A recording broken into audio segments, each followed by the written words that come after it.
What's good, y'all? It's your good sis Erica Vane back again with another Insecure video. And in this video, I'm breaking down season 2, episode 2. Let's get into it. All right, y'all, we are moving right along. I forgot how great the start of season 2 was. Like, what? We got all of the catch up, the setup in episode 1 with where Issa, Molly, and Lawrence currently are.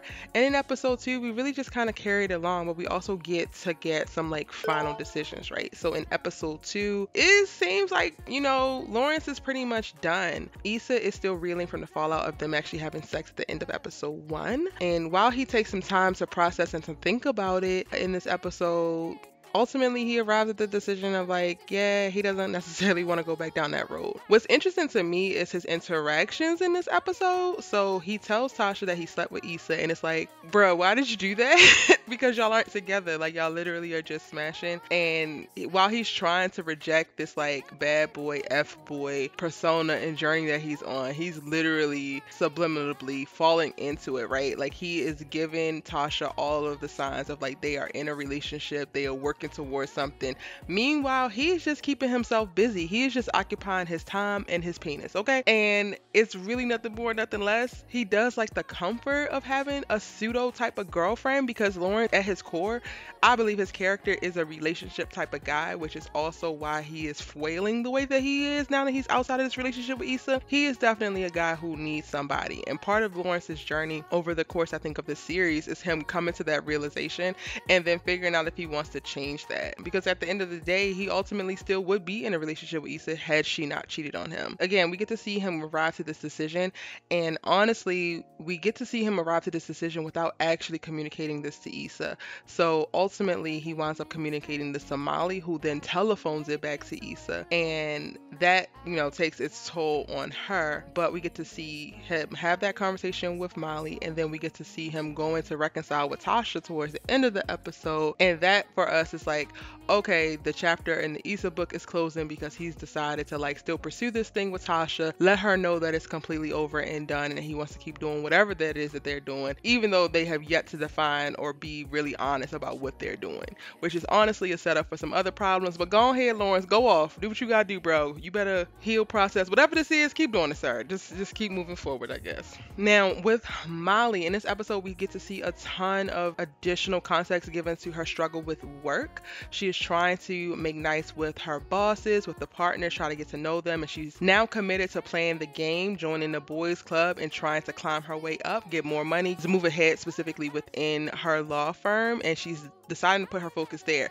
And it makes sense that she's going to lean more into that, because right now she's not dating. She is taking a break from dating. She's taking a break from being involved with guys and sleeping with guys and doing all of that. So it makes sense that she's going to now go OD in this area of her life. And in this episode, she actually starts to open up to the therapist, which is how we get this insight and understanding of like what she plans to do with work. And I was very glad to see we ultimately, see that this is the right therapist for her, because she's able to be really honest and vent at the start of the therapy session.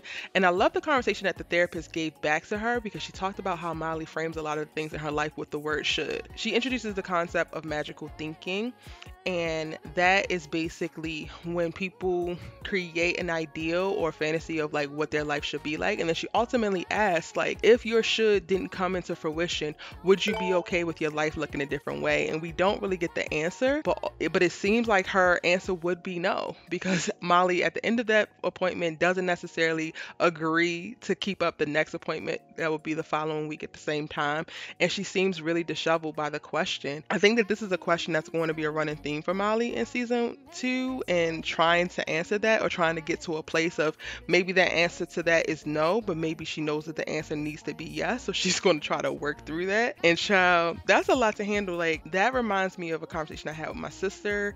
I actually believe that there's a lot of points in my life where I'm like, bruh, this should be this, and I've done this and I've done that, so this should happen because I did X, Y, and Z, and life just really does not work out that way. And that is a lot to unpack, to really be able to surrender your shoulds or what you hope for, no matter, like, regardless of the effort and energy that you put into it, like surrender what the outcome would be and still give your 110% to whatever this thing is that you're pursuing. That's a lot. So I love that they actually introduced that in this episode. Now, when it gets to Issa, Issa is trying to take the high road at the start of this episode. She's very confused because we open the episode with Molly and Issa having a conversation about the weird sex between her and Lawrence from episode 1, and she wants it to be a thing, right? She wants it to be something meaningful. She wants it to be a thing that like is pushing them in the right direction or signals that they're about to head in the right direction, and it just is not.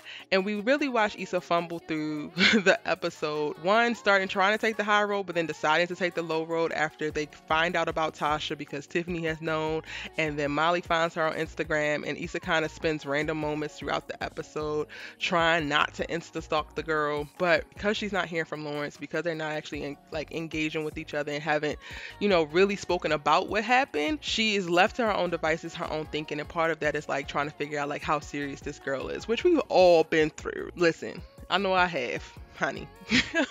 I've done some things. Anyway, side note, yeah, I don't know how Chad is the friend that everyone should have and the friend that you don't want at the same time, but he is. That scene when Issa pops up at Chad's house looking for Lawrence is comedic gold, yo. Like, comedic gold. He literally will not offer up any information. He is loyal to Lawrence and makes Issa so awkward where she has to ask, but then he's not there anyway, so it's just kind of like, sips my juice and watch you be all thirsty. And you know I know, so there's that. Like, I absolutely loved it. Also, what's happening in Issa's life as she's like spiraling within her personal life and the decision around what is going on with Lawrence. Her and Frieda reached out to the principal of the school that they're at and asked for additional assistance in trying to get the students engaged. But unfortunately, the dang on principal is a Latin bias. Like, he got a problem with Latino people, and it's giving real raggedy, it's giving real racist, it's giving real, sir, you need to not be in charge of anybody's children. You need to be not leading nobody's school. Okay? He's an absolute hot mess, and I think because Issa's already dealing with a lot personally and she needs a win, right? Like, she needs a win. She just kind of goes with it and decides not to ruffle any feathers, even though Frieda wants to call this man out and to tell Joanne about him, which could potentially have them moved out of that school anyway. And they ultimately do get a win. So when they reach out to him the next time that they meet, they actually have a whole after school program full of kids, and it's great. It's just that they have to deal with his racist rhetoric along the way. And this, once we see Issa actually interact with him one-on-one, we can tell that this is not something that's going away. It's going to be an ever-present problem until Issa decides to deal with it. The one thing I do want to note about Issa and Lawrence, though, going back to that, at the end of the episode, we finally see Issa accept the fact that her and Lawrence are over. And we see this visually because she moves her clothes over to his side of the closet. She moves the pillow into the middle of the bed. And that just signals that she's been waiting. She's been waiting for him to come back and take his place back in her life. And now that he's communicated to Molly that ain't gonna happen, she's gonna move on. And I don't necessarily know how I feel about this. Like, if you really wanted him back, I don't think that she needed to like wait for him to say no to then try to start to make peace, or make peace with that idea. Like, you could have still kept your stuff on the other side. Like, I have said this in the episode 1 breakdown, but I feel like Issa doesn't realize that she needs to go on a healing journey. Like, before she can actually have him back and know that she's going to do better, she needs to get to the bottom of how she even got to that place to begin with and have something different to bring to the table or to speak to, so that when he does come back, you're ready to start from a really great and healed place. So even with her like deciding to move the stuff over and then get on Tinder and try to find somebody to sleep with, I know she's doing this from a very emotional place and she just wants somebody, but even that is toxic and not necessarily a great thing for her, because it's just distracting her from the work that she needs to get to heal from the bad decisions that she's made that's ultimately compromised the life that she really wanted to live. And that's just my thoughts on that. But I'm also speaking from a place of like gone through it, done some of the similar things that she's doing, and being like, damn, I really shouldn't have did that. That wound up hurting me more than it helped me, and now I know better. So of course, we're speaking of hindsight, even looking at the episode and talking about it after the fact, but I definitely want to just make that note. So listen, if y'all are in this right now, if you watching Insecure right now, going back and rewatching, and you in something similar, make the right decision, sis. You deserve, I'm just saying, you deserve the healing, you deserve the peacefulness, you deserve the joy. All right, if you haven't already, hit that subscribe button, because it's your good sis Erica Vane breaking down Insecure every single day as we lead up to October 24th, where the 5th and final season of Insecure will premiere. If you like this video, go ahead and hit that like button, show me that you liked it, and drop down and give me a comment. Let me know what you are loving about Insecure up until this point, what you loved about this episode, and if you have any questions or any videos that you think I should do to break down specific things with the characters. I would love to hear from you. It's your girl Erica Vane. Click in the middle of the screen right now for the Insecure playlist if you missed any of my Insecure videos, and I'll see you in the next one. Bye!